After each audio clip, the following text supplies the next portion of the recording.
This meeting is being recorded. So because we agree that we need to have a climate justice politics that's driven from below by workers and people, ultimately by communities, workplaces, sectors, and the state, from below, we have to think and invent and design a political form for our movement. We need a movement that can do various tasks at once. We need a movement that can rally forces across different sectors and strata and classes of South African society. So this paper is an intervention to clarify that question, but it's also an intervention to get us to think about how are we thinking about power? How do we approach power as climate justice activists? How different is our conception of power from other forces out there? It's also about clarifying more clearly our conception of intersectional climate justice politics. So,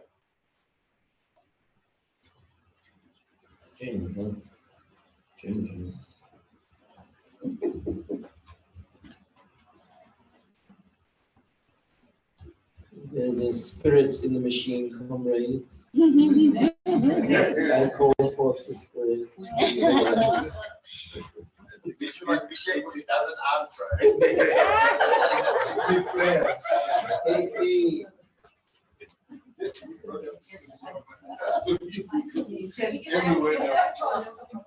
Yes.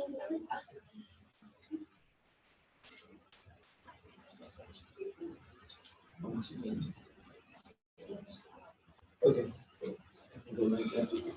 Why did I change? Yeah.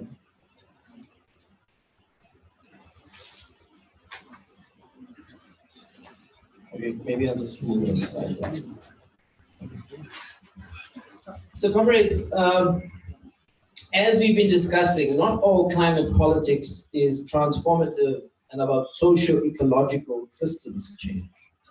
This is very, very important, because if we're not clear about our climate justice politics, we're going to think that everybody who talks climate is the same as us. Yeah.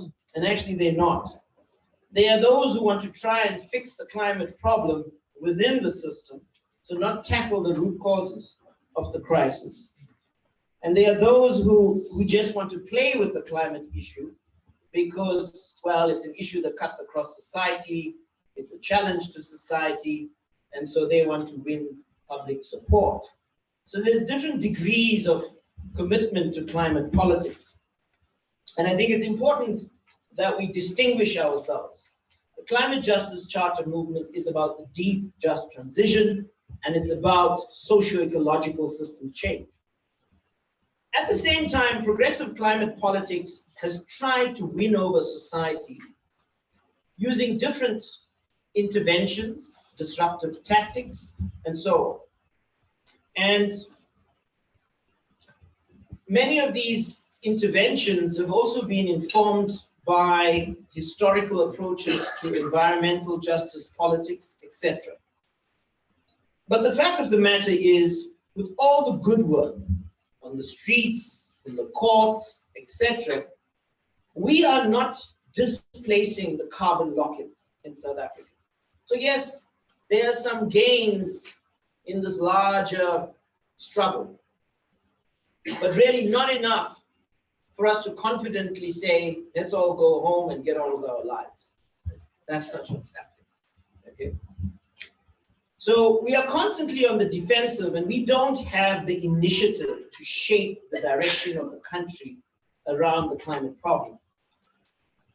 So we need a serious breakthrough on climate politics. And what we've been arguing throughout the day today is that that breakthrough can only come about is if we shift the power structure of society. as a movement, as activists.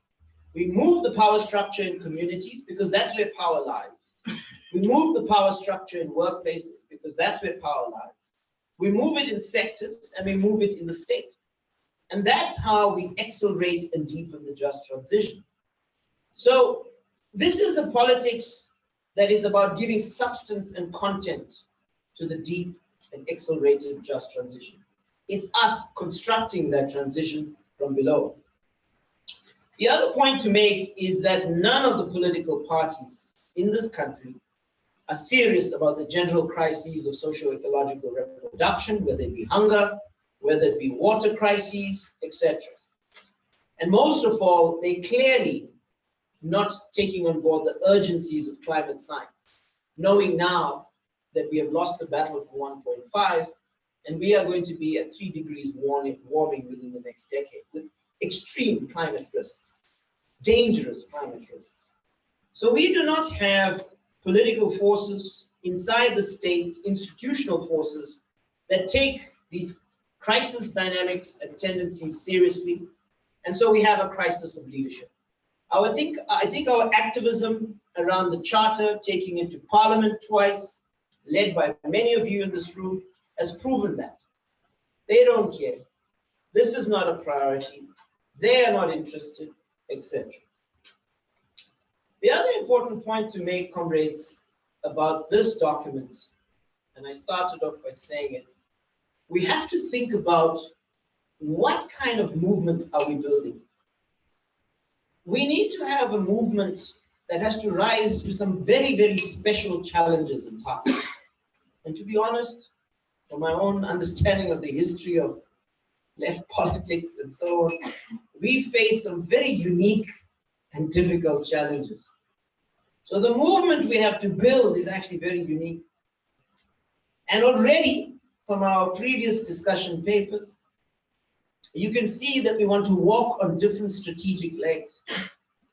In this paper, I'll further clarify this idea of a paradigm of power, framework. Paradigm means framework of power that we need to be working with to rise to these challenges.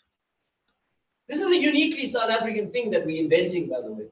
Not even the movements that have arisen over the past 2 cycles of climate justice politics have and will be building something like this. Okay. Now, climate justice politics for us to break new ground is a new transformative politics. So yes, the rallying universal and international slogan is system change, not climate change. In other words, simply put, we have to end carbon capitalism if human and non-human life is to survive. Now, of course, the urgencies of this are coming through in climate science, the lived realities of climate extremes, the intersections within the general crises of social reproduction, and of course, the crisis of leadership amongst our carbon ruling classes. So in other words, they have made, and for all these reasons, system change a necessity. Okay? So if you're a person who always felt, well, you know what, we can just lobby or we can just incrementally bring about change, soft, that's not going to work if we're going to live. Okay? If our children are going to live, our grandchildren are going to live, future generations are going to thrive, and so on. There's a need for a very decisive break with the system that's killing us. We called it ecocide in the other documents. To achieve this break, the national terrain of politics is very, very important. Now, I know many, many activists, and I don't blame them or anything, and I'm not pointing fingers, believe that the answers lie in the UN COP process. And we must be on those streets, and we must be letting them know how sad we are, and so on. And that's all important. But comrades, the way the problem is organized, the way carbon capitalism is organized, it's organized in national spaces. So actually, the national space is the most decisive space. If you're going to dislodge carbon lock-ins, if you're going to phase out fossil fuels, the national terrain of struggle is crucial. It doesn't mean, of course, because it's a point of departure, a strategic point of departure, we don't take the global and international seriously. But if we want to win the fight, we must win it here first, in our country. The social and political tipping point must come here. We must demonstrate to the world that we are rising to the challenge. So this is also very, very important for this new transformative politics. And it's a politics that will build the new socio-ecological systems to decarbonize, adapt, and ensure transformative regeneration when we have shocks. So we've had the flood in KZN. Do you think this government is building back better so that the next flood won't take lives? I don't think so. So transformative regeneration is the third leg on which we walk. I just wanted to amplify that point. It's not there in climate discourse internationally. They just talk about mitigation and adaptation. What we've learned is that with climate shocks, things collapse. And I actually disagree with Gino and his pity he's left. Systems collapse. Maybe the whole society doesn't collapse, but systems collapse. During the drought, our food system collapsed, okay, in many parts. So we got to bring back systems, and this is very important, and this is why this is part of new transformative politics. I think the third important point is, well, how do we rise to this challenge of ending carbon capitalism? Not a simple question, a very serious question in the light of what we are facing. So one way to tackle this question is to think about how left politics has tried to confront the contradictions, the problems with capitalism. So old left politics, and this paper argues, doesn't have the imaginary. It doesn't have the kind of practice and the praxis, if you like, of what we need. On the one extreme, you have a version of revolutionary politics, which is in the vanguardist mold, which reduces power to the state. And so the logic of that is you capture the state and top-down state-centric change must happen. The former Soviet Union and its satellites tell us what's wrong with this politics. And particularly when you concentrate power in one party, you end up with a tyranny. South Africa has two vanguards, by the way. The national liberation in this movement is imprinted on what happened in the Soviet Union, and both those vanguards and their top-down hierarchies, their premise that the people can't think. That's the politics of vanguardism. The people are not capable of understanding. The people are not capable of knowing. That's vanguardist politics. And vanguardist politics has not worked. And it's not worked in South Africa. It's not working for Urban Jim. It's not working for the Communist Party. It's not working for the ANC. However, there are some strengths in this tradition. And one of the strengths of this tradition is a purposive politics. You want to change the world.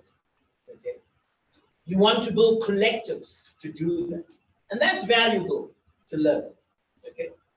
You can leave aside the vanguard part and the monopoly of power, the monopoly of knowledge and knowing, and you can take away some of these lessons. Anarchist politics is also very much on the rise today, and everybody wants to be horizontal and so on. But anarchist politics also has its limits. It romanticizes the local, the small project of democratic flowering. It's obsessed with processual politics, so sometimes it's not very decisive, and you need to be decisive. And it ignores the state in the main. We cannot afford to ignore the state. The state is crucial, at least in our just transition. As the climate crisis worsens, we are going to have to transcend the state. But in the immediate, the state is important. Now, there is also something valuable that you can learn from this tradition. Its anti-authoritarian organizing is important. It's important in terms of its commitment to constituting power. So that's important in this tradition. but it doesn't take all forms of power seriously, particularly the state, as I said. Social democracy has been another important left tradition, and social democracy has essentially ended up with a technocratic politics and electoralism. In other words, shallow democracy, ritualized voting, party elites, and state bureaucratic rationality define this politics. So, if our politics is not going to be vanguard, where we have all the knowledge and the answers and power, and if it's not going to be horizontal, where just like processes just go on ad infinitum, and it's not narrowly electoralist, then what is our politics? And remember, we're answering this question, how do we break with carbon capitalism? Well, crucial for us is to accelerate and deepen the just transition now. And in this context, we have got to invent a politics, a new politics of power. We have to build socio-ecological systems, and we have to bring this all together from below. In the South African context, transformative politics means breaking with the imaginaries of national liberation politics, Soviet politics, Sino-socialist, and social democratic. None of these frameworks have any ecological foundations and are clueless regarding the socio-ecological crises of our life world. If they did have the answers, by now we'd all be fine. We'd all be at home doing something with our weekend. They don't. Okay. And the crises are getting worse. We need a truly transformative and ethical intersectional politics. Decolonial, emancipatory feminist, anti-ecocide, and anti-capitalist that preserves life, human and non-human, and its flourishing. So here are some of the ideological foundations of this intersectional politics. And this is very important to specify, comrades, because underneath these ideas are social forces. Forces that are standing up against racism. Forces that are standing up against capitalist patriarchy. Forces that are standing up against the destruction of our common systems. Forces that are standing up against exploitation and capitalism. So the decolonial frame recognizes that Euro-American supremacy in its historical role in colonialism, etc., but at the same time seeks to construct a radical non-racialism as a living praxis of the eco-human in class and popular anti-oppression struggles. So comrades, I don't really have time to kind of unpack all of this, but the point is this, is that we are trying to construct a new human being. There was the point made about spirituality, the eco-human. That's an important point, okay? The eco-human is about us being in nature.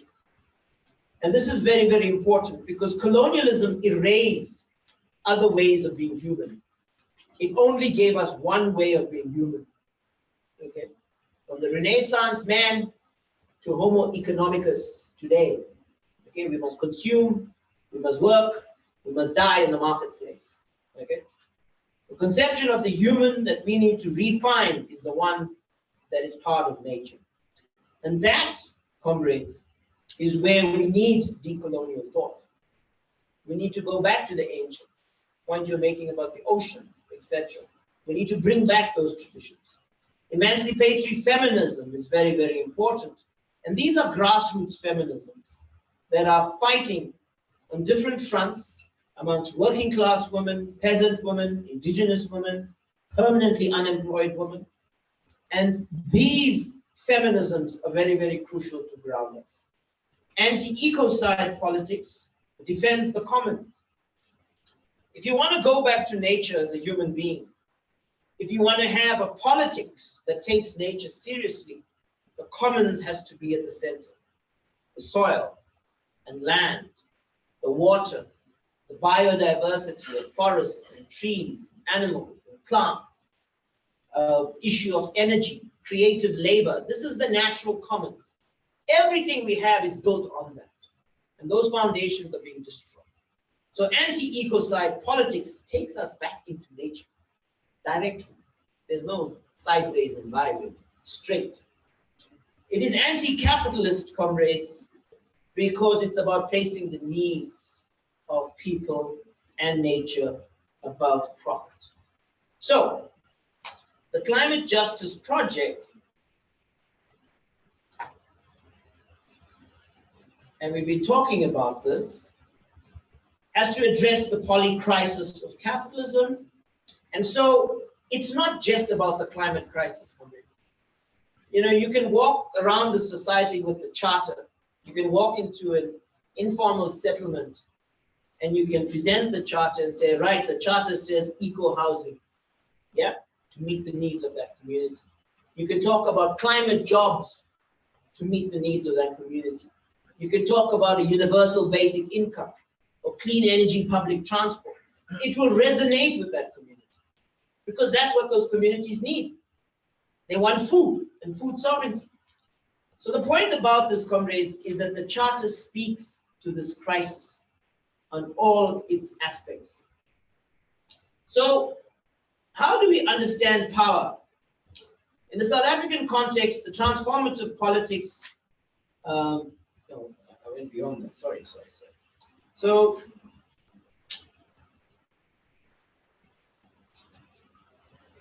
we have to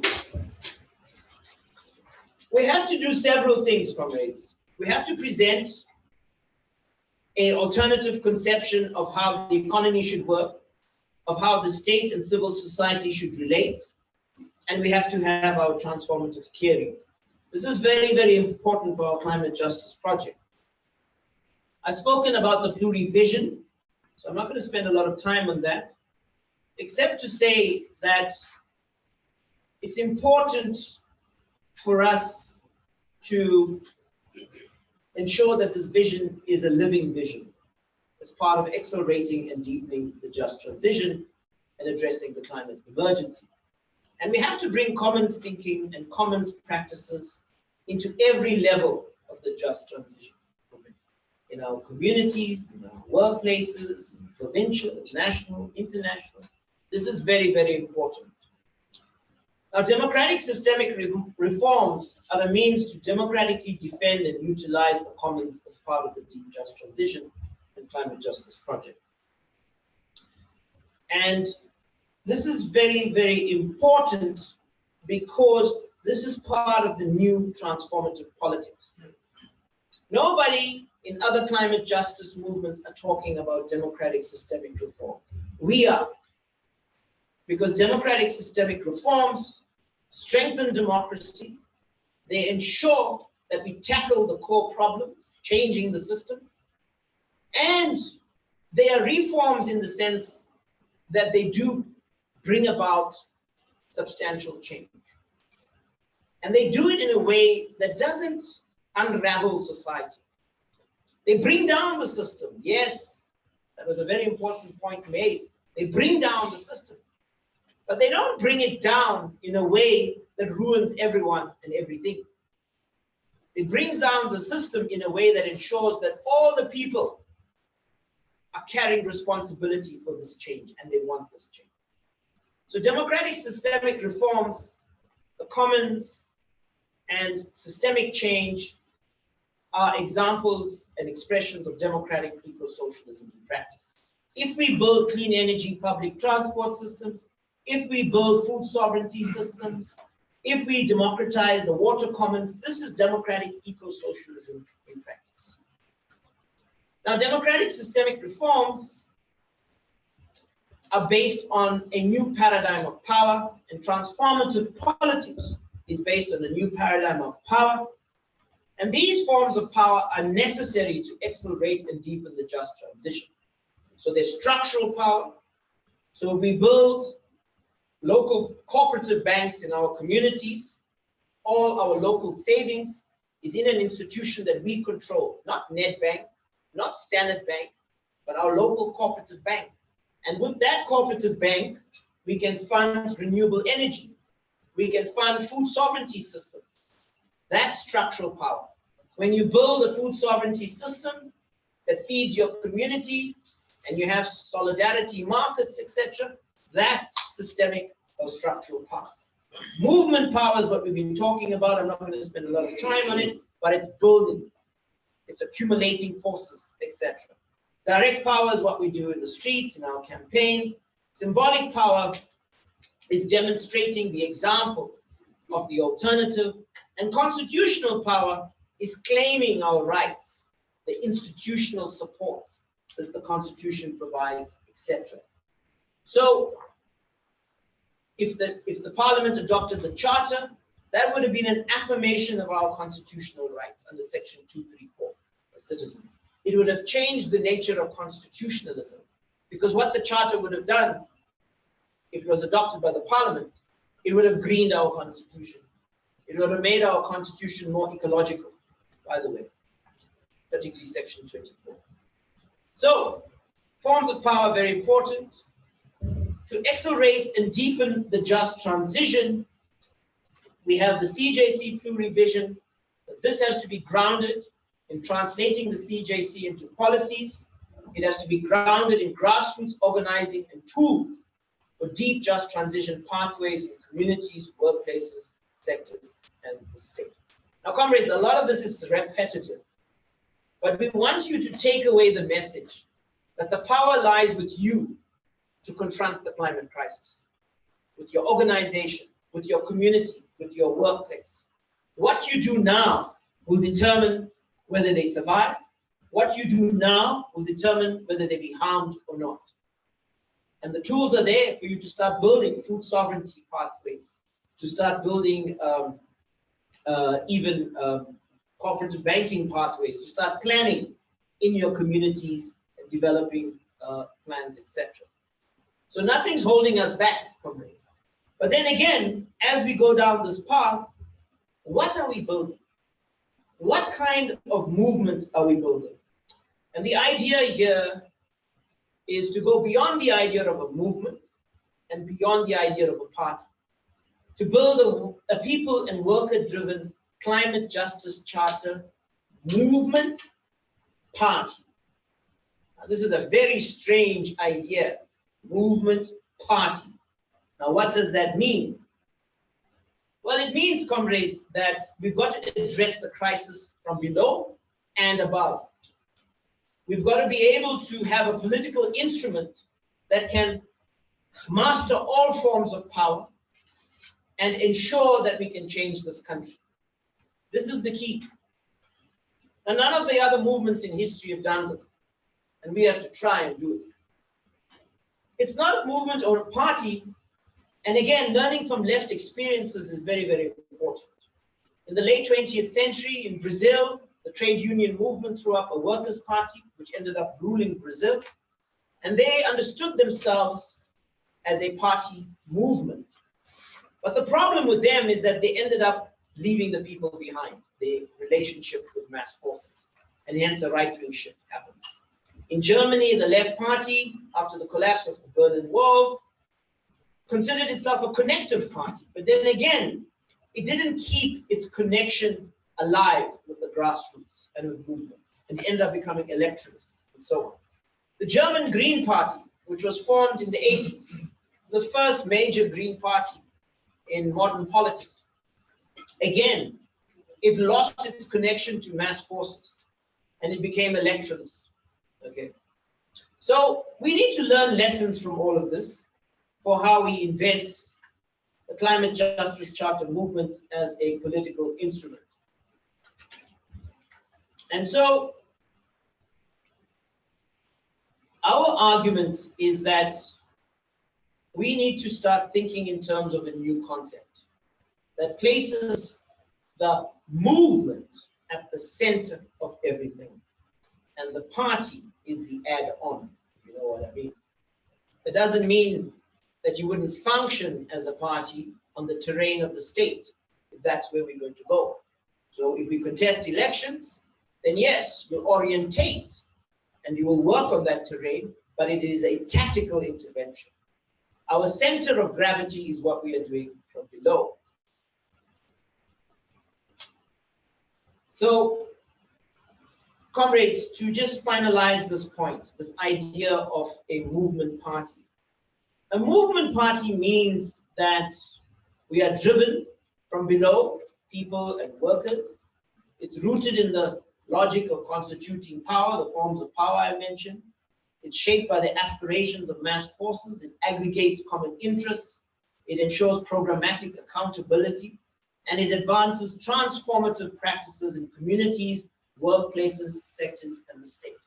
So just think about the ANC. It does nothing of what I just said, by the way.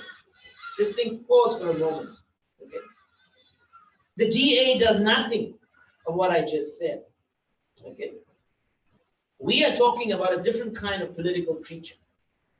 So we need to work towards institutionalizing also our intersectional politics, our intersectional politics in this. So I just want to throw out some ideas. We have got to affirm a leadership and activism not based on skin color, but on the amount of effort, contribution, and the hard work that you make. This is living non-racialism. Okay. We have to have a democratic eco-socialist program that is grounded in everyday struggles and that resonates with different social forces. We have to consider a quota for men. And normally when you go to these parties, they talk about quota for women because it's male power that they are changing. Yeah? They're bringing you on their terms. We got to flip it around. It's women's power. It's a feminist space. That's what's important. So the idea of maybe a quota for men is a very important idea, 30% for men. Okay? I know Rashida likes this idea. And of course, establish a code of ethics, a panel of, not elders, a council of advisors, etc., etc. So why the CJCM should contest elections? Sorry. So there are 4 arguments made in the paper. And again, keep this in mind. We are saying this is a tactical intervention. Our center of gravity is our work from below, what we're doing in our communities, in our workplaces, the front lines. Okay. So there's 4 reasons. 1, the ANC and Alliance have gone rogue in the South African context. And it has betrayed the mandate and the support of the masses. And we really have a situation where it's also not taking the climate crisis seriously, and neither are the political parties. And we know that within this decade, there are very, very serious climate challenges coming our way. So we need to realign political forces so that we are able to provide a left alternative in the South African context. We present a democratic eco-socialist program based on the Charter. We don't have that discourse in South Africa, and that's a very serious problem. The second argument is confronting the crisis of leadership. We all know that the leadership in parties, the technocratic bureaucrats, etc., they are not going in the direction we want them to go. There's a shallowness to party politics. So there's a need for us to confront this crisis and ensure the space created for grassroots women, politically conscious youth, and militant workers, again, to shape programmatically the direction of the country. We also need to ensure that we overcome the slide further into criminalized market democracy. We need to ensure that our democracy doesn't go full-blown right and get lost and stolen completely. Without a serious thinking left force at an institutional level, South Africa could end up further with toxic politics, a poisonous politics. It could end up with the death of our democracy. So positioning the climate justice project and democratic eco-socialist program as an alternative in everyday struggles and on the institutional terrain of political competition is absolutely essential. As far as I'm concerned, most of the people sitting in this room, whom I trust deeply, are tried and tested activists of the left and of the people. And for me, comrades, this responsibility of standing up and saying, we don't believe in globalizing this economy, we don't believe in giving power to monopolies and giving power to finance and to carbon corporations is absolutely necessary. Nobody's doing it, comrades, and it has to be done. Otherwise, this country is gone.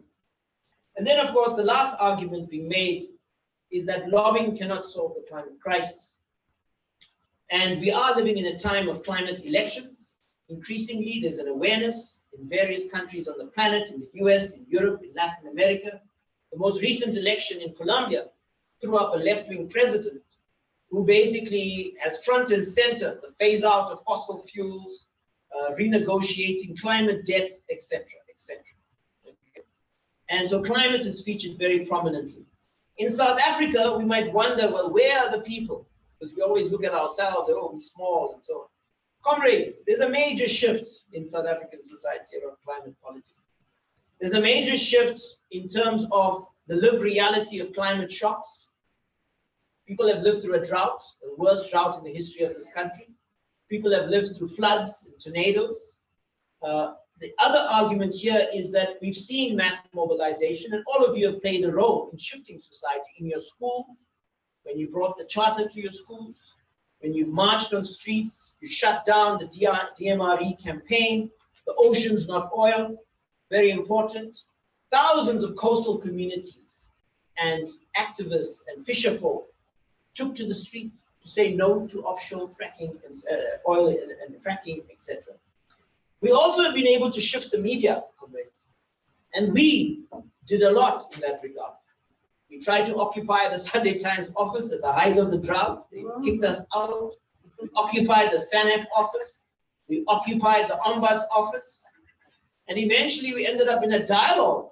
Some of you were there leading those actions. We ended up in a dialogue with SANEF, the National Editors Forum at Wits University, a whole day dialogue around the charter, the crisis, the science, and why they need to mainstream climate news and emergency. And they are an ally, by the way. Even on their webpage, they mention us, apparently. The point is this, is that there has been a shift. The media has been giving a lot of coverage to the climate struggles, and we need more, of course. But that has raised awareness, and we shouldn't underestimate it. There's a middle class in this society, comrades, a literate middle class that is aware, black and white, of the climate crisis. There are workers in trade unions increasingly aware of the climate crisis, etc. So, comrades, in short, if we consider contesting elections in 2024, local government elections in 2026, and national elections in 2029, we will introduce a crucial institutional shift towards foregrounding the climate emergency within the formal political arena, while at the same time, we continue to organize at the grassroots in communities, workplaces, and sectors to deepen and accelerate the just transition. And the latter is strengthened by the electoral tactic and vice versa. In other words, the new paradigm of power is at work on all fronts. To conclude, the challenges we face, comrades, is that this is a big leap in politics. And I agree with Gino and others. This is not an easy thing. And that means, comrades, that the documents that we've developed here today, together with yourselves, your input and so on, these documents need to travel, and we need to build a consensus on these perspectives in our organizations, in our communities, in our networks, etc. This is time sensitive, but we need to do this task. We cannot jump this task. We've got to inform everyone, as many people as possible, that this is what we are considering as the CJCM, as one of our tactics to strengthen our party, our movement party, and of course, accelerate the just transition. We also face the challenge of building structures on the ground, and we spent a lot of time talking about that, but this is the imperative. This cannot be uncoupled from whether we contest elections or not. We have to build. We have to do everything we've been talking about to ensure there's a rootedness and there's mass power. The other challenge we face, comrades, is that we need to develop the charter into policies, the CJDU, etc. But that, together with our strategic analysis, constitutes a democratic eco-socialist program to address the multiple crises of our country. And that's very, very important, because that program, comrades, can be taken. It can be taken to the unions for engagement.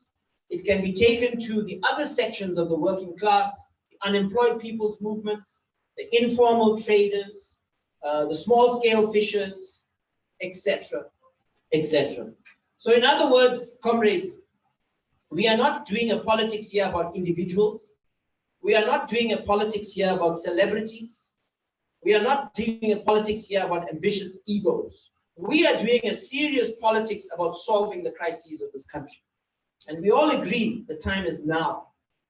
And we need to present serious alternatives to this country. And finally, comrades, if we resolve to contest the elections tactically, then we do need to develop a clear campaign strategy.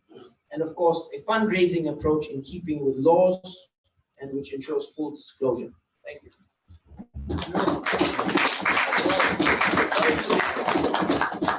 Sorry for taking so much time, but we do have some time for discussion, debate, comments. All welcome.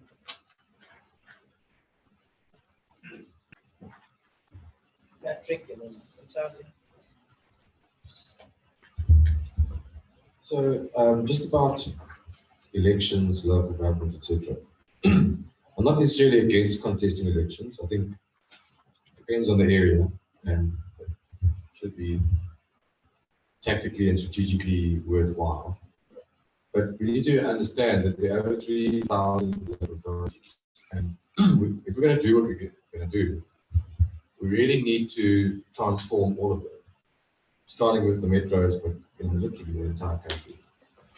And maybe what we need is something along the lines of every neighborhood should have an activist forum. Everywhere there's a ward committee, there must be an activist forum that's interacting with that ward committee. And it's easier than, it's not easy, but it's actually not as difficult as you might think, because it depends on the area, obviously. And that we need to be interacting with the ward councillor and the ward committee and saying to them, okay, this ward has, let's say, 3,000 households, something like that, okay? 10,000 people. Right? Given that we can actually work out, let's say we've got the government to agree that of that 20,000 megawatts they need to stop load shedding, we get completely for argument's sake, we get half, 10,000 megawatts. What's the amount per household divided by the number of households we can possibly organize? And that's the number we ask for. We say in this neighborhood, each household wants 5 kilowatts, times 3,000, that's the number of kilowatts we want to install. And we can pretty easily do a rough estimate of how much that can produce. There's technology available which I can make available to people. Very good program called Helioscope. It's a relatively easy thing to train a local community structure to do its own feasibility study based on actual photographs from Google Earth of that area. We've done it in Kwazulu, we've done it in Mozambique to Western Bay. We have a methodology for doing this. From start to finish, including training people up to do it, takes you 3 months. You've got a bankable project you can take to the city council. You say, okay, we want to put in these solar panels. You got to help us get the finance. You as a council must talk to the local energy big users group or whatever the local chamber of commerce. They must kick in something. National government must kick in something from the supposed trillions that they want to spend. They want to spend money. We should tell them, yeah, spend it with us. Yeah, that's just not. Thank you. Okay, hi. So my question is just around building mass movement hall, as you're talking about this in my university space specifically. just asking some questions, some advice, etc. So from the point of view, from like the year that we've had the society, it's done pretty well in terms of gathering students. One of the ways we managed to succeed in this was going to various other student societies, like a really popular one is Tucked Up and Out, which is like LGBTQ plus society. And obviously, you know, within Africa, in a lot of countries, it's still illegal to be homosexual, to be transgender. So you appeal to the students who are, say, queer. And myself, I'm also queer, so I can, you know, see that in a lot of those countries, queer people may get kicked out of their homes a lot of the time. And when climate shocks happen, they're a lot more vulnerable than the average person. You relate to that because that's the community. So with students, it's a lot easier, especially because societies at the university are structured for students. But obviously, we want everyone in the university community to be part, especially when we start challenging university policy. And you know, we want all the staff of the university, not just lecturers, but administration staff, support staff as well. And I know that like this is where the challenge comes in, because again, societies are structured for students. They're not structured to include other people, right? But you know, we want to. So I know that the support staff at the university in my residence, for example, they're affiliate, or I know the Workers and Socials Party WASP, they work with them quite a lot, and I could because I know a few people, I could somehow get into their unions. But then it's like, is it coming down from a top-down approach because I'm telling the unions? And I know that there's a health and safety, there's a great advice to go to the health and safety officer and speak to them about it, but it's not a direct issue that we're talking about sustainability at the university. It would be like disinvestment, for example. But, you know, how do I prevent that from becoming top-down of students who are a lot more privileged than, say, the workers, telling them how, you know, this should work? And then if you look at the lecturers and the administration staff, I don't think the admin staff would care, but we will try. But then the lecturers, so for example, my lecturers, I'm doing a BSc, so a lot of them are interested in climate justice, and they're doing all of their research. So they'll do their research in how plant diseases are being affected by the climate crisis, in how birds' biochemical processes are affected by the climate crisis.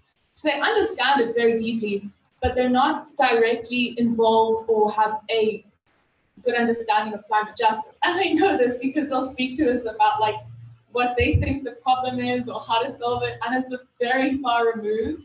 And you know, in those situations, I have spoken before, but it's a bit of a struggle because I don't want to come across to the lecturer as though I'm being disrespectful, because obviously I understand they have a way more complex understanding of the issue than I do. And also, it's not like a social sciences class. We're discussing the chemistry and the genetics and the ecology of what's happening. So it's like, where is the space to interact with that? And then a lot of the lecturers may not want to be part of this or may not care, and it's like how, or may not necessarily agree with the charter's point of view or our society's point of view. So it's like, how do you appeal to such a broad range of people? And then the last thing is that when actually physical work of analyzing the policy, look at all the problems and then coming up with solutions, it's a really, really laborious, long process. And I'm a bit worried that it's going to fall on the shoulders of a few selected, very dedicated students. And I know because in our society, as much as we try to make it like all over 100 members have input in, it comes generally, normally what will happen is there'll be a few students who are very dedicated, who do a lot of the hard lifting, who do a lot of the work. And I'm very aware of the fact that we are students, we're young, we want to, you know, learn about ourselves, we want to go out, still want to care about our varsity work. And it's a really big burden to put on, you know, first year, second year students. You have to think about your future and think about how your university is supposed to function, because it's not actually, shouldn't be on our shoulders, it should be the university that's doing it, but they're not, so we have to challenge it. So the two main things that I'm asking all of that is just firstly, how do I include people from such a broad range of topics without developing, as you said, the sort of vanguard of just a few people who decide everything and prevent it from being top down? And then secondly, how do I make it more inclusive so that it doesn't just put so much pressure on a few very dedicated people? Excellent. Excellent. Any other?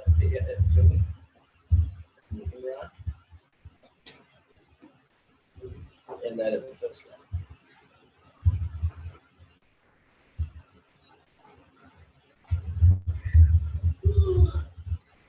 Good afternoon, everyone. Now, most of the points that we talked about here are most salient point, very important point.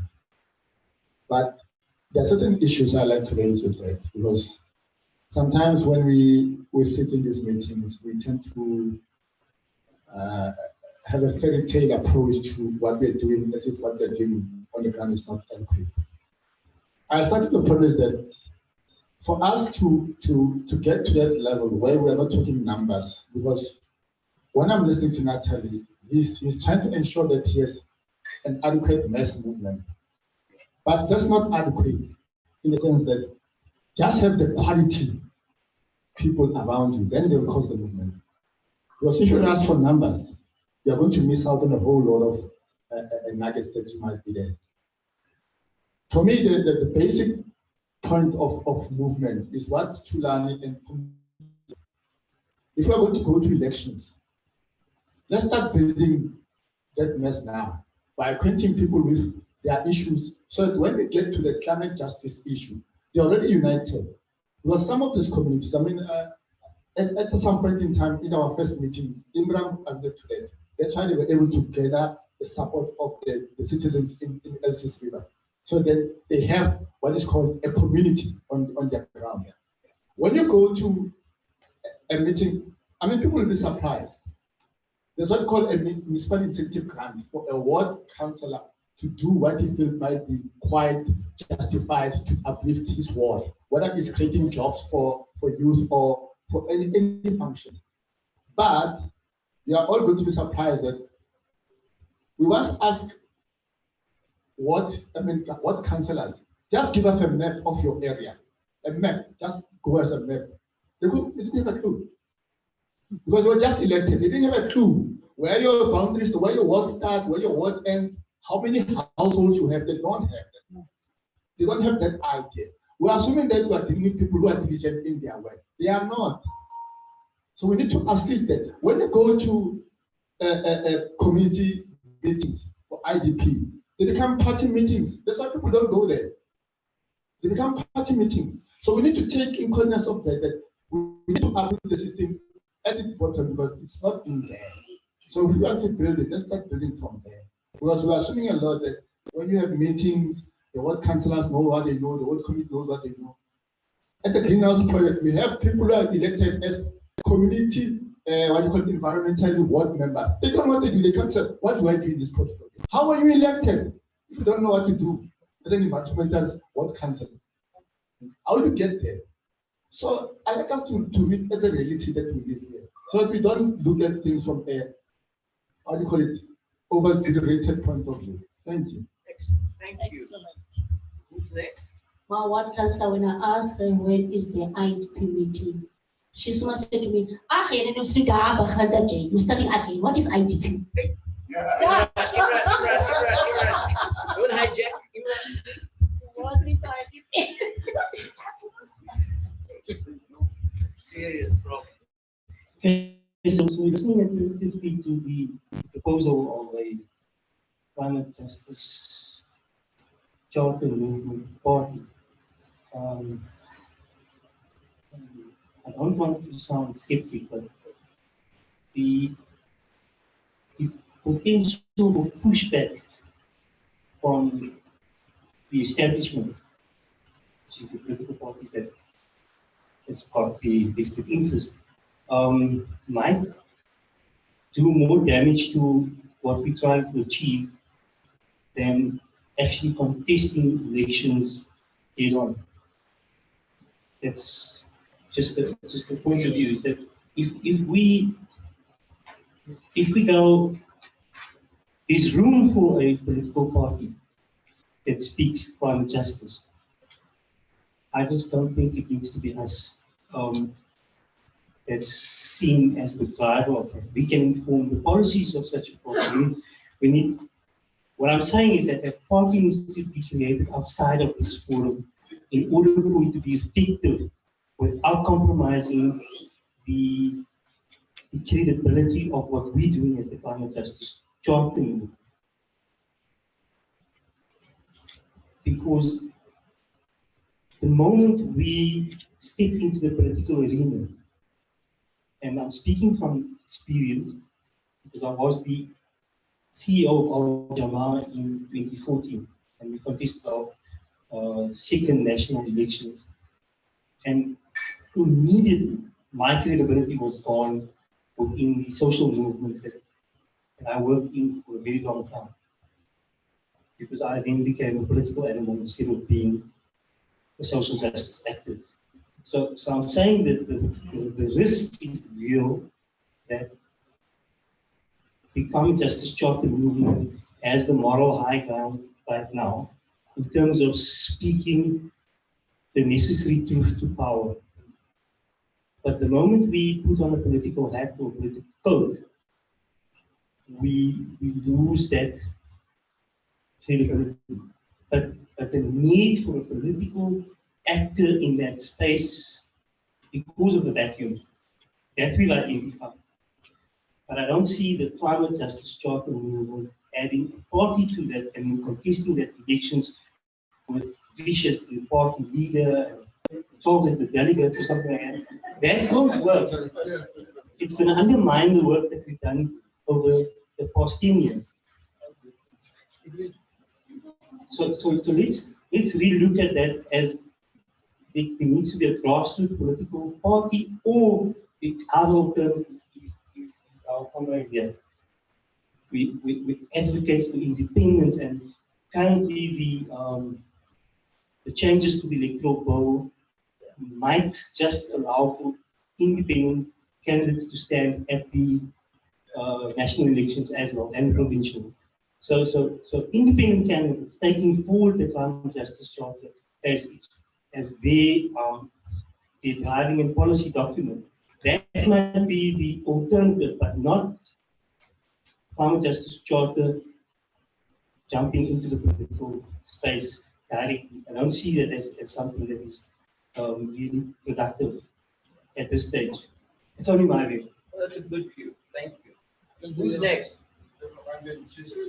Is any hands there in that back row? Okay, Karuna, and then Chief, and then Awande, and it's quite a few. Yeah, okay. All right. Remember, what's the time? Like us. Okay, yeah, we have some time. This is an important debate, so the discussion. We got to hear everyone. I think, Vish, we all agree that there is a need for an alternative. There is a political space. The question really is, are we the alternative party? And, I look around the room.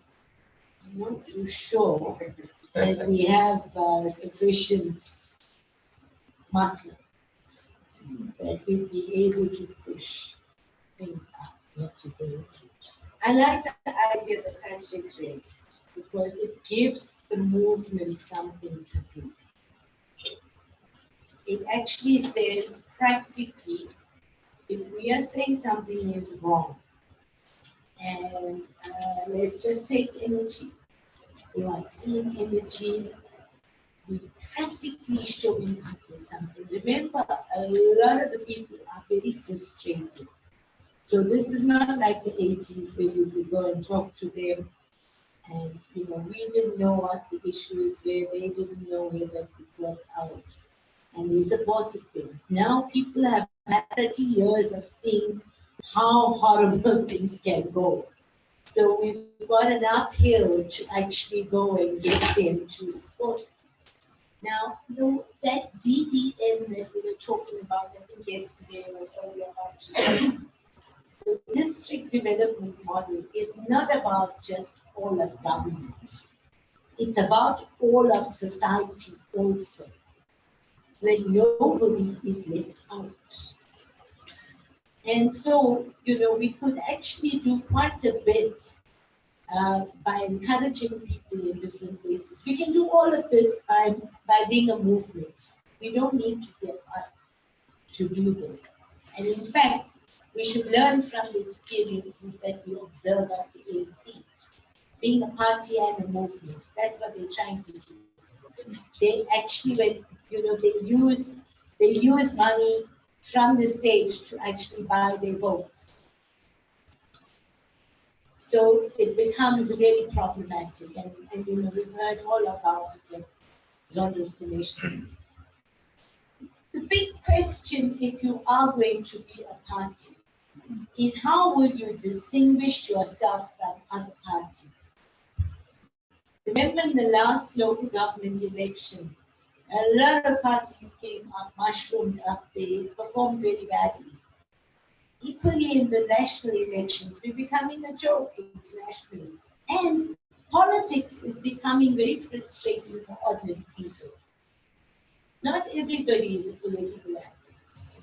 Ordinary people are saying, you know what, this is, in fact, people in the extended families that we have, that's what they say. This politics is a whole lot of nonsense, you know, they waste a lot of time. And the point is to bring them back to supporting what we need them to do. It's going to take a lot more time than we have. I think you probably will only have this as your main team. And vanguardism is not about whether you have 2 or 3 people only. It's about whether those 2 or 3 people are accountable and you don't have democratic centuries. The other opportunities we may have is to look at the regional. You know, I'm not too sure what's going to happen. We all know the ANC is probably in trouble. But for a long time, we've been saying that the alliance won't last and the ANC won't last in its current form. And so if we look at other countries, they've had regional politics that have come up. And it may be that, you know, we need to think bottom-up party politics and consider whether we want to concentrate in areas where, for example, we can make a food basket or where there is water scarcity. But I think overall, the issue is really that, you know, we need to have a moral and ethical base. And that moral and ethical base comes from the charter that we put together. And will probably come from the policies that we put together. Lastly, I just want to say, you know, the people who worked in the 80s were a bit mad. They ate and they slept politics. Okay?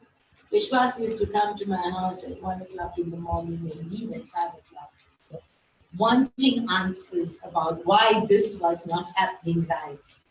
I don't know whether we want to destroy everybody's lives again, and I agree with the university students that they've got to balance out their study, their personal lives, and, you know, whatever passion they have for organizing and for activism. Excellent. Let's pass it on. Yeah. Take Cora, Thank you. and then we'll go around. No, for me, you see, Comrade Imran there is correct. Once we step on the terrain of contesting elections, things will change. But then it speaks to a question of the kind of a fiber that we are made out of. Because at the end of the day, there's no question about the need for an alternative in our society. Because as it is now, younger people are in the places like taverns, that's where they find refuge in. For example, in the Eastern Cape, you have the youngest people, the youngest girl that died in a tavern was 13 years old in a Nyobe. Now you ask yourself, what had happened in our community? So we need to trace our ways, because at the end of the day, if we are saying we are not the one to formulate a movement for election, then who must do that for us? That's the real question. So for me, really, even having these movements or these things that gathered here around, we need to have a solid base where there is a monitoring of the stands of these civics that are here in their respective areas to see how is their base, how much of the work they have done in their areas, how many of the people in their communities have found refugees in this organization, the powers of this organization, and start by empowering them. Because at the end of the day, just stepping in a new terrain without a theory and being empowered in terms of theory, we are also going to be like others. For me, these documents are very beautiful, but we need to find a way of strengthening this organization and having, let's say maybe we have a periodic system where we say on this and this date we will be in this area to see the work that has been done by this organization, etc. going forward. In that way, we'll be able to say we have a base, we can move forward. But to just write off the idea of contesting, I don't agree with that, but we need to be on the ready field for me. Thank you. Thank you. Great argument. One day. Yeah, it's Tulani said most of what I wanted to actually put forward. I don't think the presentation was saying it's either or, and it wasn't saying that the movement becomes a party. It was saying exactly as Tulani put forward that we have to confront these questions with regards to we want to see this alternative, and if it's not going to come from within this space, who's going to generate it? When is it going to happen? Who's going to create it? It's not going to happen, because if it was going to happen, it would have already happened. And it means we'll keep waiting and waiting and waiting until we get tired of waiting. But it doesn't also mean that this now all becomes a political party in the sense of what happened with the ANC. And I think we spoke about that in the previous panel. But it means we have to think creatively about how we galvanize this energy, these perspectives, to also effect political change in that realm. Because what we're doing is inherently political. The work of this movement, the work of movements and activism is political work. But our political work has reached and it's doing good, but it also needs to be able to branch out and being able to extend its influence into that sphere. And what that looks like, I think, is the provocation of we need to actually think, what does that look like? So I also disagree with, and I don't think that the critiques were coming in this way, but I do disagree with us closing that door, because I think it's important that we think about it. And we can disagree with each other and debate it, but at the end of the day, we're going to need to think of an answer. What that answer will look like, whether it succeeds is another thing, but we must have a position as a movement with regards to how we feel the work of the movement can be effectively translated into the political sphere of electoral politics. I also personally am not a fan of electoralism, so to speak, like in terms of its alone. But I do think it's important that we have ideas and answers on how a movement can effect change in that sphere also. Thank you, Wande. Sunny? I think I'm to synthesize what a few people have said. So we are the alternative voice.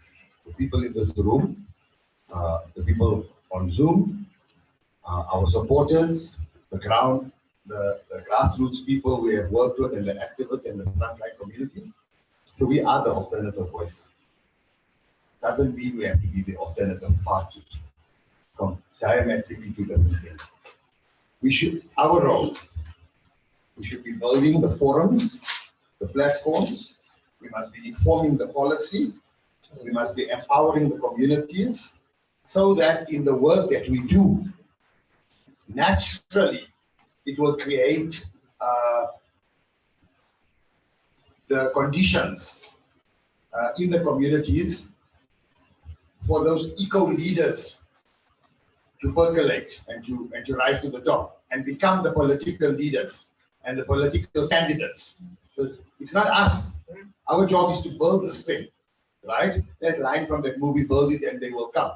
So that's our role, to create the enabling environment, to inform the policy, to give them the tools, to build the platform, to popularize the voice, to become really totally so ubiquitous that we have created the environment that these will rise. So I want to say something to you, and I don't know who's going to recognize it. So our role is to deepen cooperation. We try mostly as humans when we express solidarity, share, live slowly, are free, affirm our needs, and preserve the foundations of our life and the world system, the life system. The time to challenge and end the selfish, greedy, competitive, violent, and conquering conception of the human has arrived. We call to highlight that, not to join that system that perpetuates that narrowness. It's actually something from the Charter. And a party, just as a caution, will kill our credibility, will kill and stymie the work that we do, and the solidarity that we're building, because we're no longer authentic. However nice and affirming our words are, the very nature of the political party will be a negative, and it will certainly put paid and end our international agenda, which is to highlight the climate justice movement and make it at forefront and onboard new supporters. Political parties simply do not have the credibility to do that, no matter how well intended it is.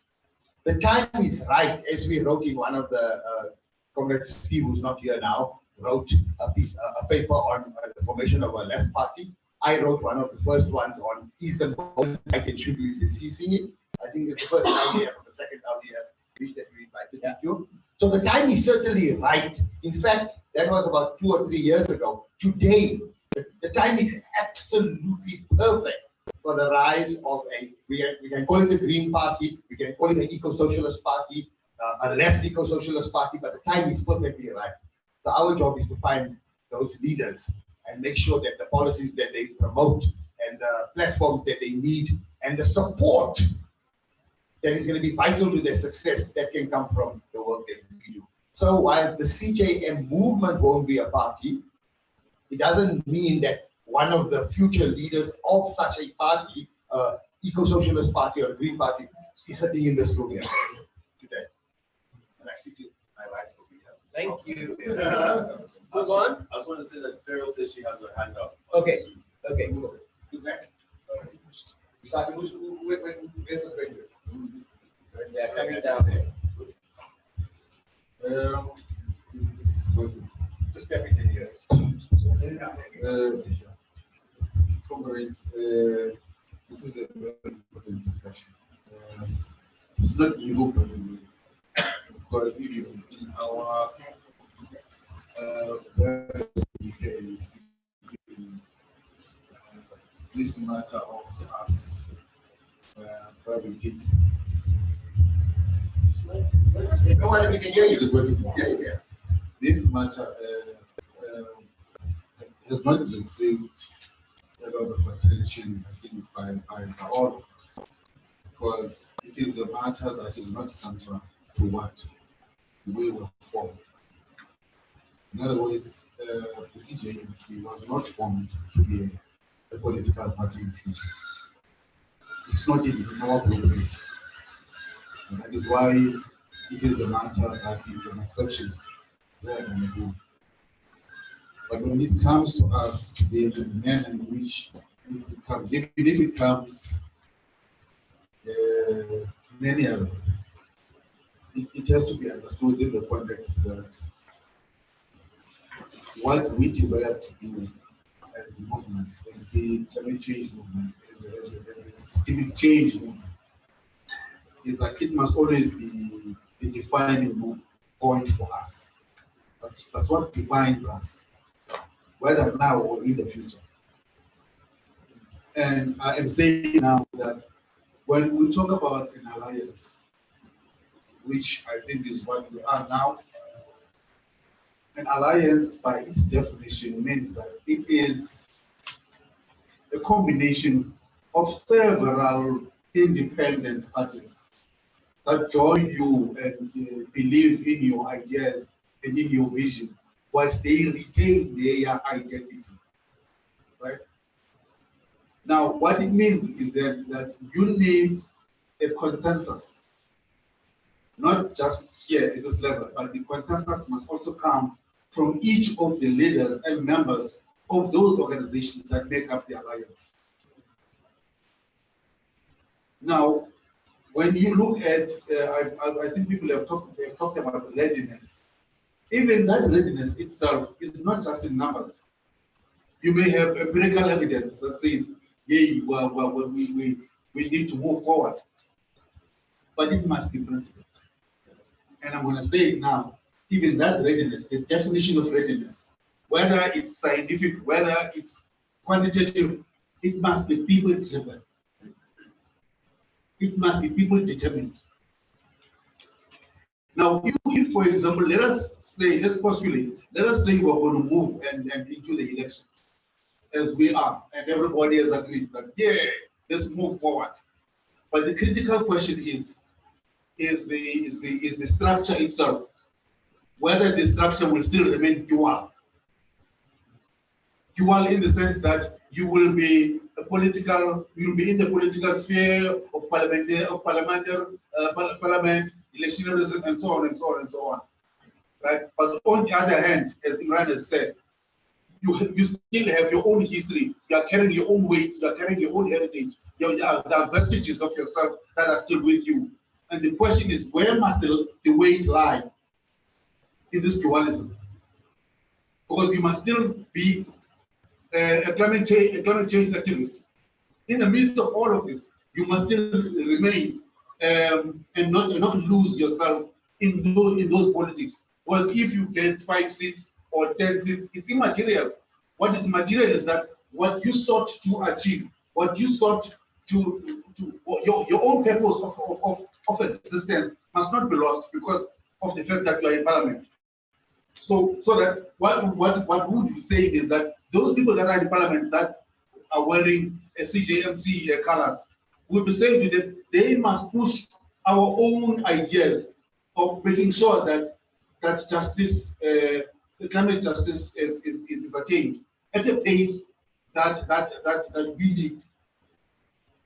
So that dualism must be explored. The other matter, I think that's already been mentioned, is that even if we were to do a cost-benefit analysis, which is, I think, this is actually what we are doing, it cannot be done as a top-down exercise. It cannot be a top-down exercise. It must still be people-driven. Because in the final analysis, we must have a show of hands, not only for those people that are representing those constituencies, but also a show of people that must represent people at a regional level where those constituencies live. And they will say, we are confident that CJMC must contest the elections. Now, the issue that has been raised, and I think that it will be important, crucial for all of us, that we must identify programs that we know that we cannot reach decisions on without our people. For example, the one that we've mentioned is policy formulation. Policy formulation from the charter to policies, it cannot just be done by us, it must be people-driven. So we must identify all programs that are people-driven that will make us to be heavyweights. And I've written down here and I said, how does CJCM make itself not a better alternative, but the best alternative? Not a better, but the best alternative. So that we will become history changers. Something that has not been done in this country. As Vishwas said, everybody now is just moving at a particular level that makes it the parallel to laugh. I mean, you can imagine if you are in the crocodile infested river and they simply laugh at you and not eat you, and they say, we think you're not a snake enough. Then there's something wrong with you, or something wrong with the crocodile, or how they conceive of you. And I think Vishwas was saying there that our conception of democracy, our conception of power, our conception of everything, including Eurocentric etymologies, they must come out to our side. They must be in our own side, and we say, are we right to use what terminologies? Are we right to use terminologies that are making us to look very bad?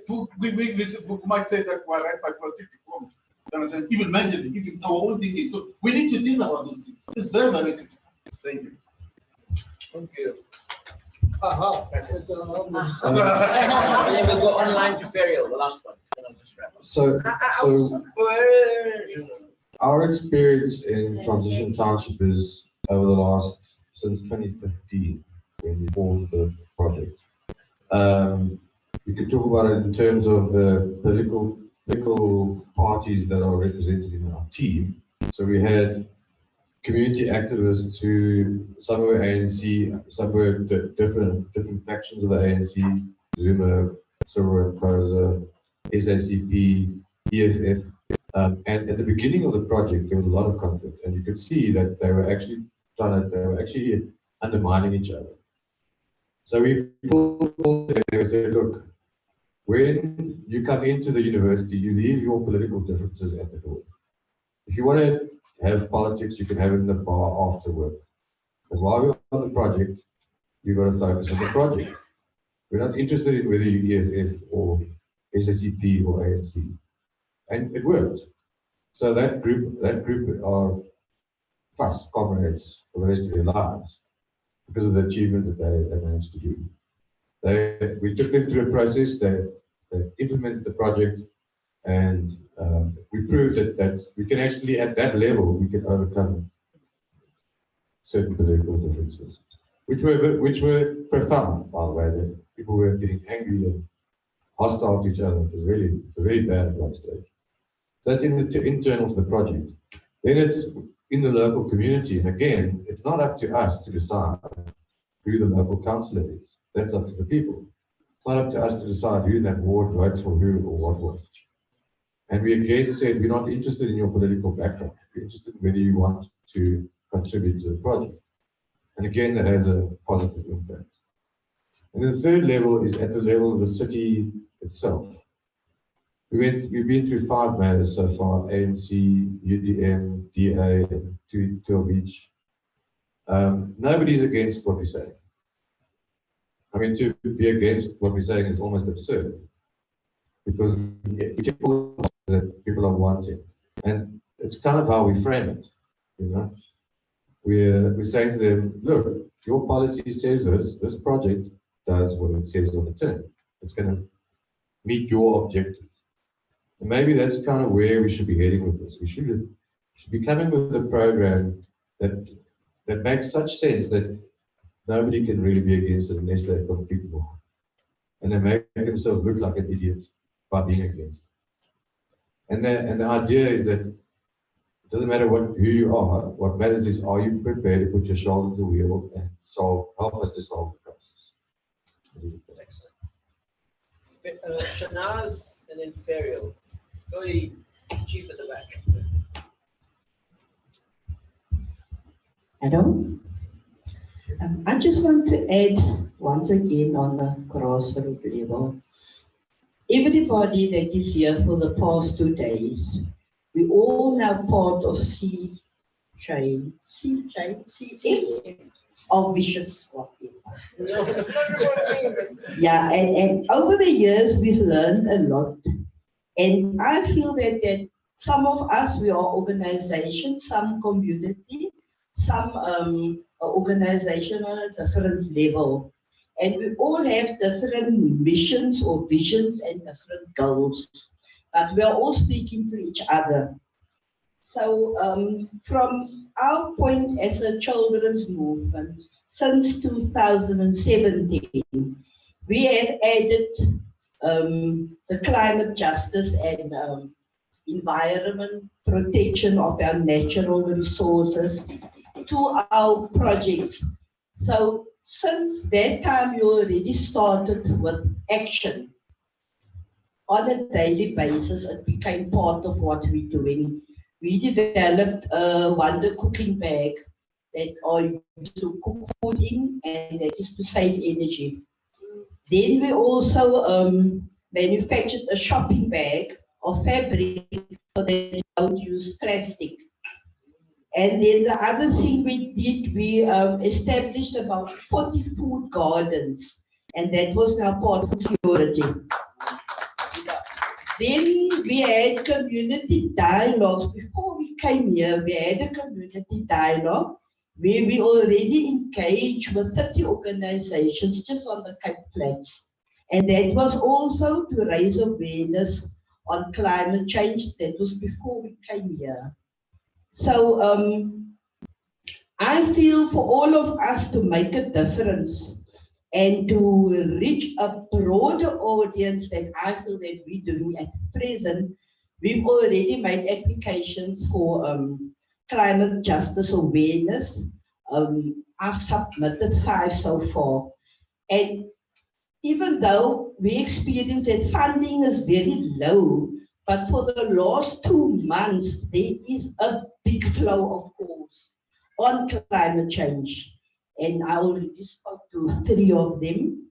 So if I can have everybody's details, I will just forward all of that to you. There is a lot of calls. It comes in like 3 a day. Because I'm a member of funds for organizations, a premium member, so we pay an annual fee. So every day they send an alert. Sometimes it's not for us, it's for bigger people, maybe like Vision, because we focus on a more local level and that is more bigger. So I think for us to take action, we are going to need resources. And it's not all of us that can cover that. But if we can do some fundraising for ourselves so that we can deliver that and we can have, as we have people planning for a deep just transition, it actually needs action. Thank you. Thank you. Ile and then Ferial, and then we're going to wrap up. Good afternoon, comments.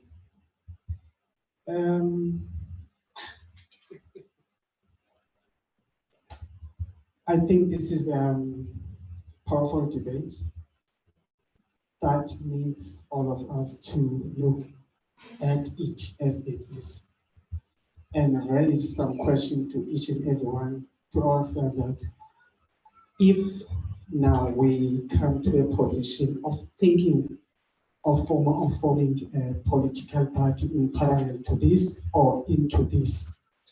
But we need to change, we need to look a couple of things on how are we going to do that to save what we have already have.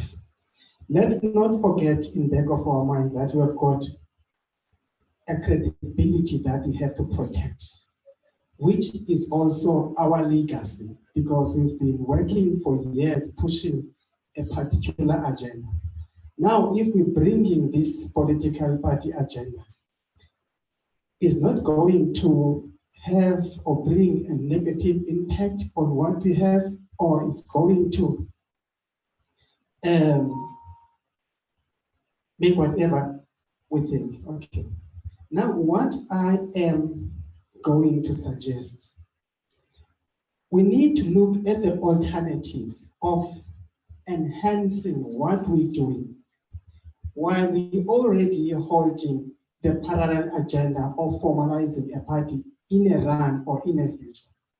One thing that we can look at, as I've said in future, for me, it would be nice to have more independent ward councillor in this room.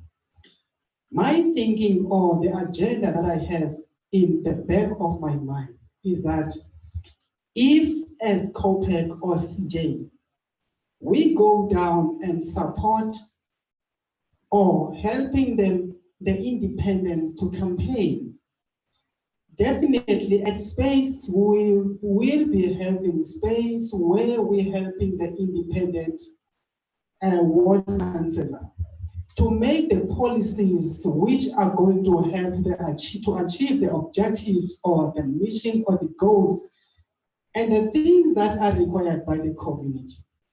I'm saying this because I know very well that people are stuck on politics. We have seen UDM, he was the number 2 when it was started, and it's go down, boom, it's on the floor now, right? We've seen the Cove as well as has done the same thing. It's also go down boom, it's on the floor. We've seen Ajamo. It started the same way that we're thinking to. It took the same route that we're planning. Hence, the practicing was different. What Aljamo did in my ward, there were people who were on the polls. It break their credibility because they shifted from one party and started another party without doing the ground floor. All I'm trying to say is that we have got 1, 2 things that we can first start to do to make our movement shine to the community. Then from that space, we do what is saying, that is, if we go this direction, you must know that the people are behind us because it's them who tell us what to do, then we implement. One thing, as we have mentioned, as I've heard from comrades say, our ward abroad as my ward. I don't know the last part of my ward. I don't know the people there. The only option is to liaise with the community, helping the people to register.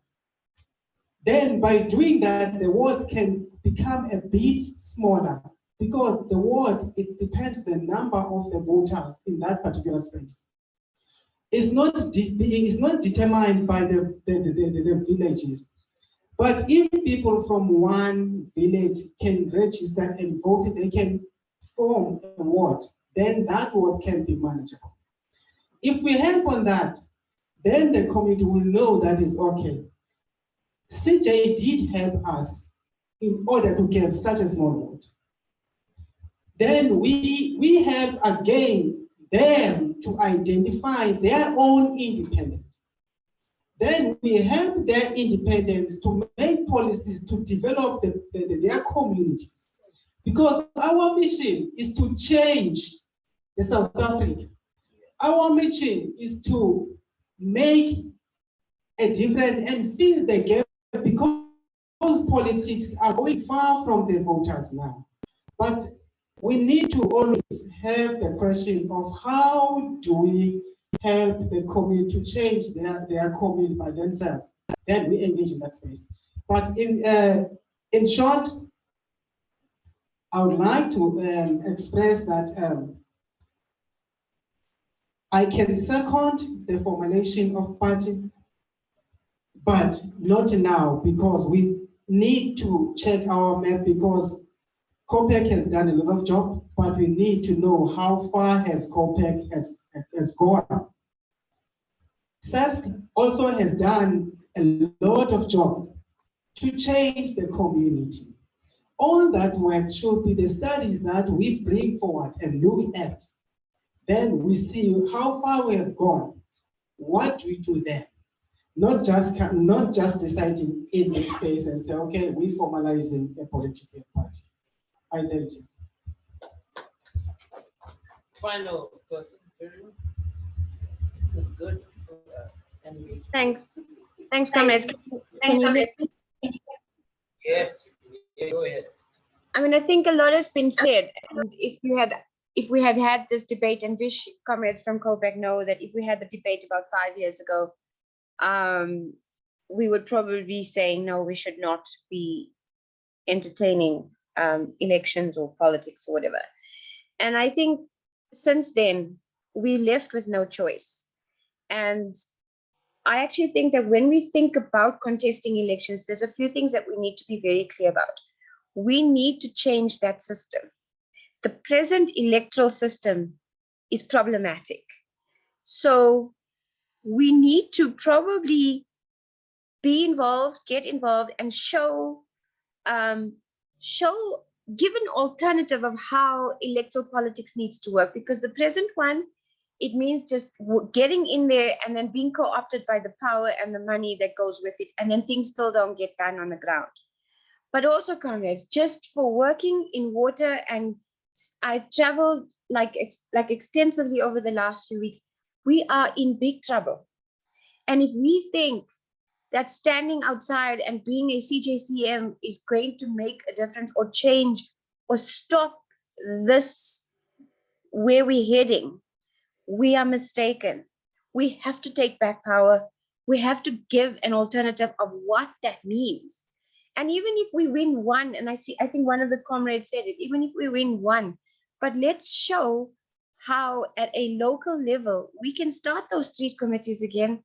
We can have councillors that are more kind of connected to a movement than they are connected to the stupid politics that's going on, which is going to tear our society apart, and it is going to tear our ecology apart. We cannot let this continue.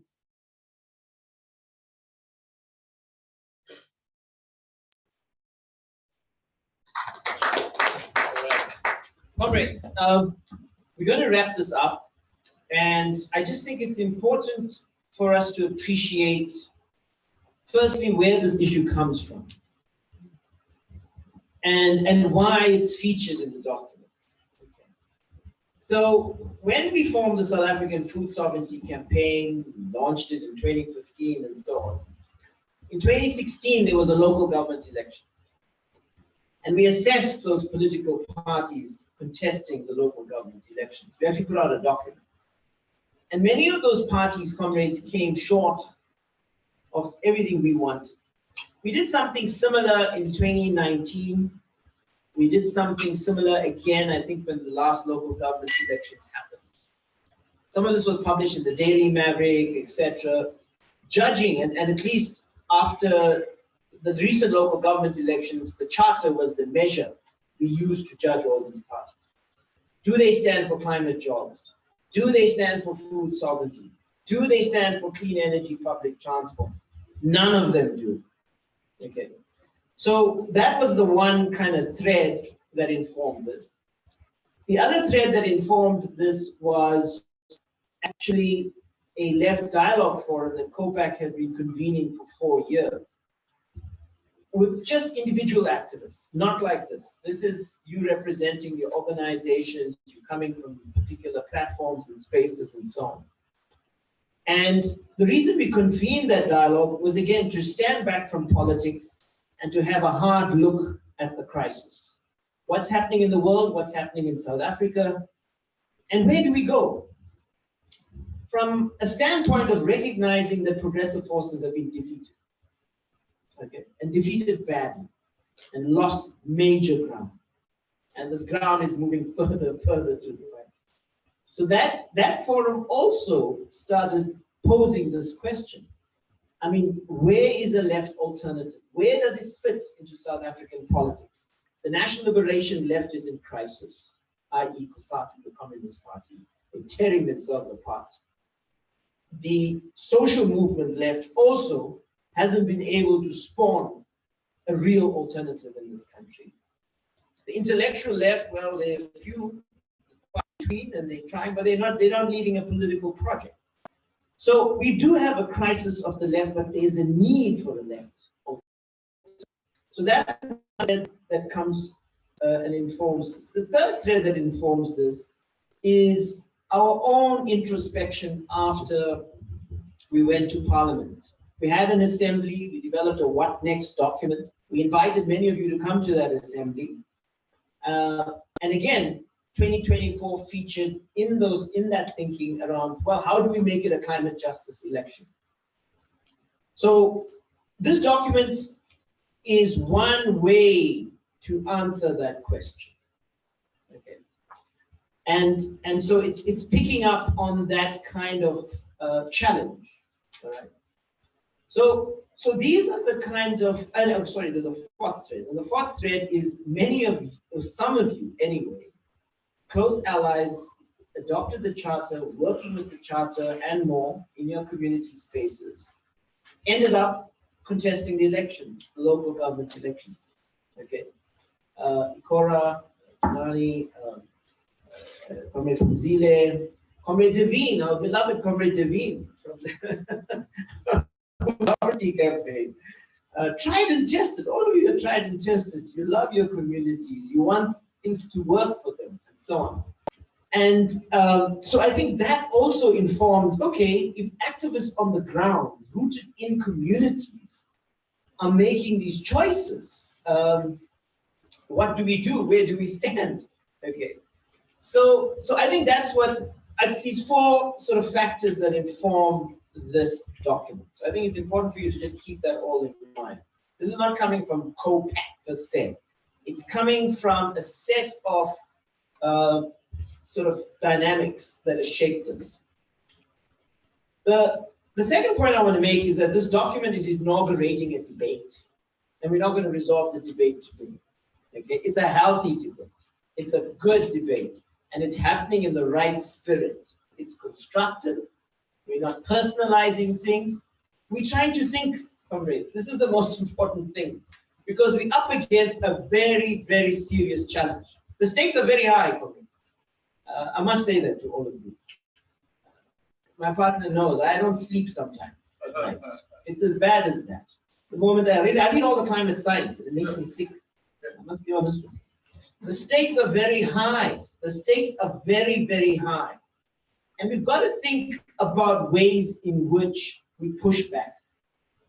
And we might have to push back on all fronts. We might have to throw everything at the problem. It might come to that. It might come to that. Okay? If we are going to have a social tipping point in this country around solving the multiple crises / the climate crisis, it might come to it where we have to throw everything into the fight. For too long, we've all been defeated too. In our communities, in our workplaces, in this country. We've seen it stolen in broad daylight. Personally, I want to fight to win from it before it's too late. So I'm just putting that out. And I've been an activist most of my life. I am tried and tested, and I have no regrets to tell all the powerful in this country to go to hell. So the point is this, is that we have to win. We have to be a bit more ambitious. And it doesn't mean being electionist. I'm not interested. The elections thing is there for us to think politically, strategically, and tactically. But we have to win. You know, in 2014, a few of us older activists gathered, and we decided, you know what, we must govern head on during the 2014 election. It was a risk. It was a risk. It was Ronnie Castles. It was Nosiwe Madadla Routledge, Colvin, myself, Ayanda Kota, and a few other grassroots activists. And we launched a campaign right at the moment of that electoral voting cycle. And the idea was to tell Zuma and his government that Nkandla is unacceptable, that the murder of mine workers in Marikana is unacceptable, and that this democracy is getting stolen and criminalized. What was interesting about that intervention was that his cabinet issued a statement. We were called treasonous publicly. This is the Minister of Communication in the cabinet called us treasonous. We didn't care. We also knew, though, that he controlled the state. He controlled formidable forces, formidable intelligence agencies, you name it. Okay, but we stayed the course. What we were able to do in 2014 is win the narrative. We had the media following us wherever we were going, which was really nice. Okay, across the newspapers there was a debate.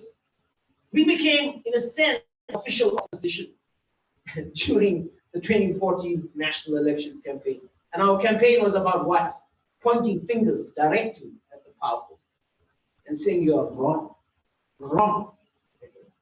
So I'm just saying that that's one moment of playing the electoral field and intervening in a particular way.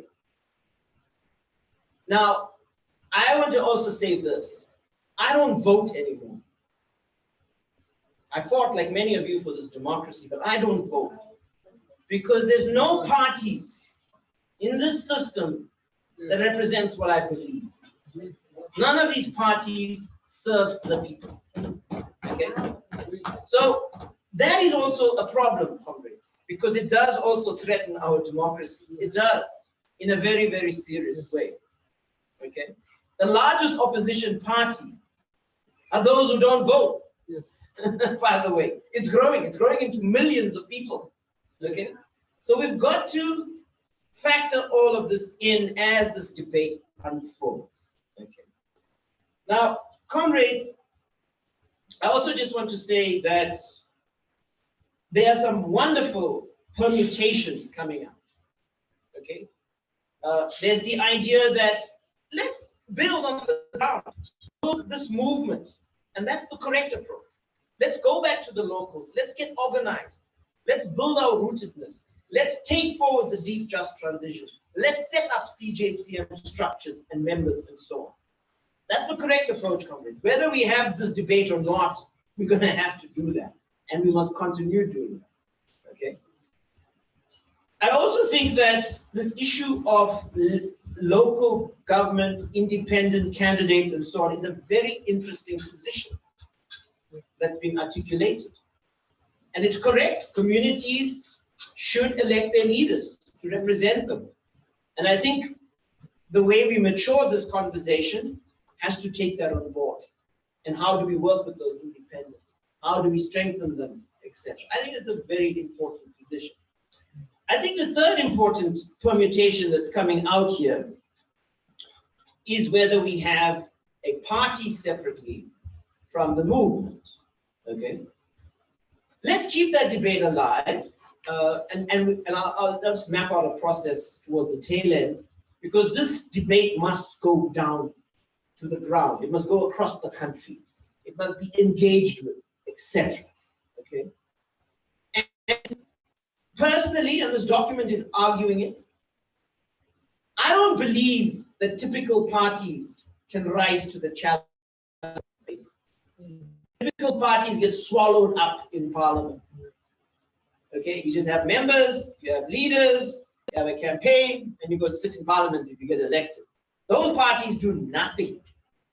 And actually, increasingly, the ANC's become like that. It's become a party machine, an electoral machine. Okay, and it's now just obsessed with power in the state. Okay, so parties in themselves, as typical forms, are not working for society. They're not working for democracies. And that is why, even if we launch a Green Party, I don't think it's going to make a difference. Because the Green Party in Germany is close to neoliberalism, like most parties, for example. Okay. So the point is this, is that we've got to imagine and we've got to build a new kind of political instrument. So, comrades, this debate is going to continue. We're not resolving this debate. It was a rich debate. There were some great positions in it. Some of the specific questions. So, Natalie, in terms of your situation, I mean, one of the things we are developing is the organizing tool, okay, with your input and others, and we'll hopefully get it done soon. And the idea there would be to kind of build capacities. So all of us as activists over the years and so on have had to learn, yes, we might play a leading role at some moments, we might be in the ranks at other moments, but we've got to build something that has capacities, that can reproduce itself, that can achieve its objectives and prosecute its tasks. And I think that's what's important. Even if you're in student politics, you need to build an organization that can sustain itself. It doesn't fall on the shoulders of one individual or two individuals. No, you have a proper leadership, you have a division of labor, you have an involvement of your membership. They play their roles in committees, they play their roles in activities more generally, etc. A vibrant organization that can reproduce itself. That's the point.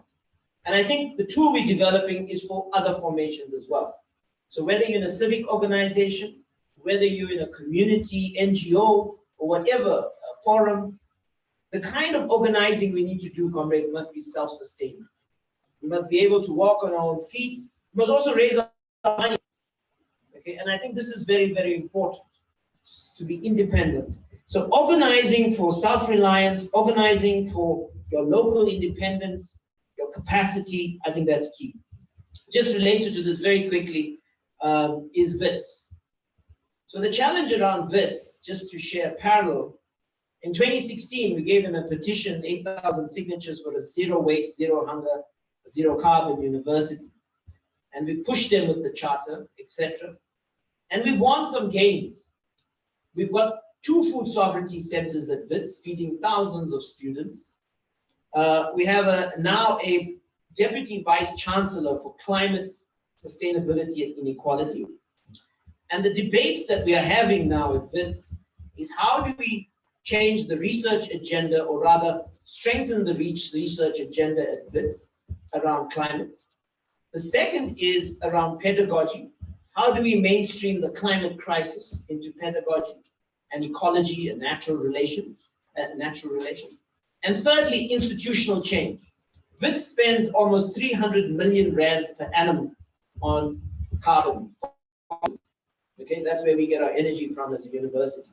And so the debate is, how do we transition WITS towards a decarbonized university? Now, of course, you're right, there's tricky politics there. But as soon as the students get organized, we've been waiting for them to get organized at WITS. They're busy having a friendly conversation. As soon as they get organized at WITS, we can do more with them. Okay. Right now, we're doing what we can as progressive academics, activists in that space, etc. And I think there's something to learn from that experience as well. Okay. And then finally, just to say, comrades, that we really, quite a few points here. There was this point that, oh, you made, Patrick, yes. I mean, the point you were making about wards and so on, and what we do there, that's a very important point.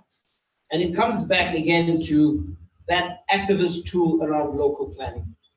And if we can start getting our wards organized around the just transition, getting them to think about decarbonization, the renewable energy systems, the food systems, the water systems, etc., we're in the right direction. So I think all these ideas are welcome, comrades. So on that note, I'm going to conclude and to say that this has been a very healthy, very fruitful debate, discussion, and it's not going to stop here. We need to deepen it. I want it over to you.